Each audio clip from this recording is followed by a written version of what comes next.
King Jesus, King Jesus. Okay. Hey, this report is about the apparent continuing improvement Ebola situation in Liberia. In particular, I've already done a video about the Nigerian situation where the country is now Ebola free. So the Huffington Post magazine came out and said Ebola appears to be slowing in Liberia, according to the World Health Organization. In Dakar, Senegal, the report comes out that the rate of new Ebola infections in Liberia appears to be declining and could represent a genuine trend, the World Health Organization said Wednesday. But the epidemic is far from over. The disease is still raging in parts of Sierra Leone, and there is still a risk that the decline in Liberia won't be sustained, said Dr. Bruce Alwood, an Assistant Director General for the World Health Organization. He warned reporters. Several times the outbreak officials have thought that the disease's spread was slowing, only to surge again later. Officials have often blamed those false lulls on cases hidden because people were too afraid to seek treatment, wanted to bury their relatives themselves, or simply weren't in contact with authorities. But now there are some positive signs. There are empty beds in treatment centers in Liberia, and the number of burials has declined. There may be as much as a 25% week-on-week reduction in cases in Liberia, Alwood said. Throughout the Ebola outbreak, the World Health Organization has warned that its figures have been incomplete and the number of cases are likely vastly underreported.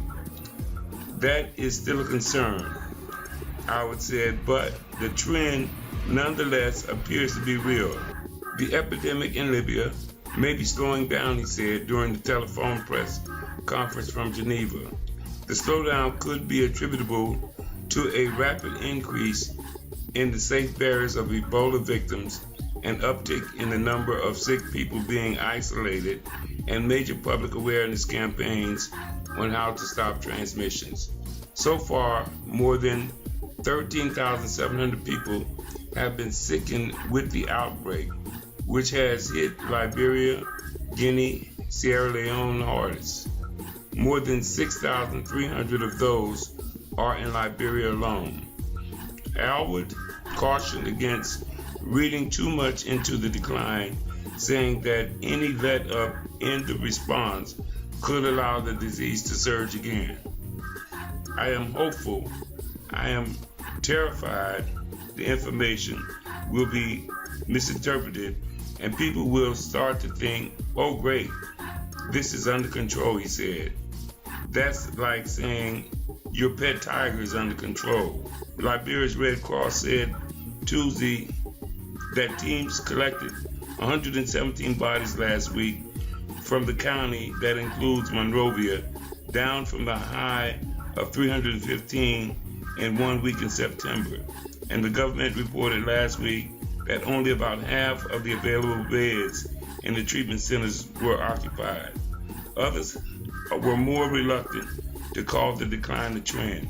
Ebola outbreak comes in waves, warned Benoit Carpenter, a spokesman for the International Federation of the Red Cross. Red Cross figures show deaths are still increasing outside Monrovia, he noted.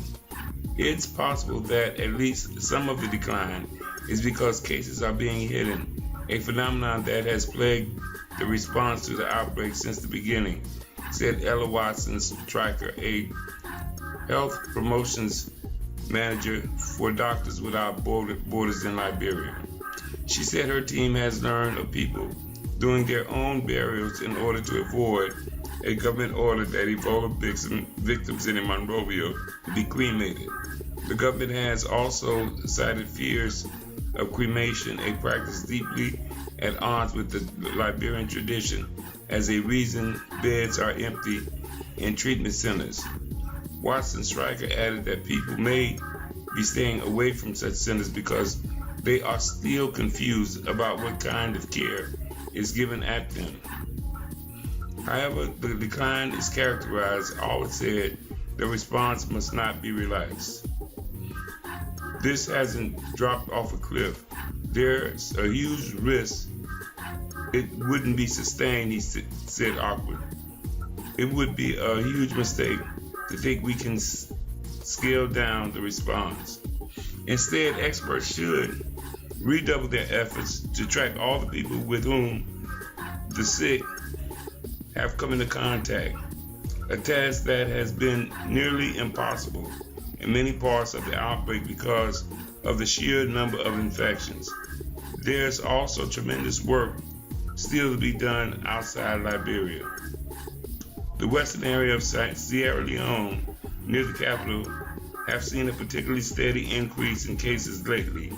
On Tuesday night, the government numbers showed 26 new confirmed cases were reported in the country's western districts, which include Freetown, during the previous 24 hours.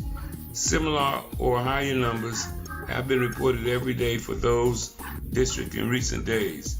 In Bombali district in the north, 32 new confirmed cases were reported. We are in a crisis situation which is going to get worse, said Paulo Conte, the newly appointed head of Sierra Leone's National Ebola Response Center. Ebola is right ahead of us, and it is running fast.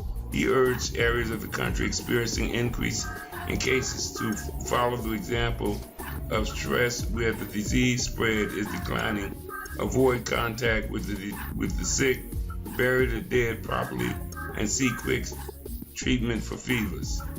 The top UN official on Ebola, Anthony Banbury, said Wednesday that the tremendous international response was beginning to pay off. But Samantha Powers, an American ambassador to the UN, called on countries, especially those that had promised aid but not yet delivered, to do more. The U.S. is not running away from Ebola, but walking toward the burning building, she said, as she urged others to do the same.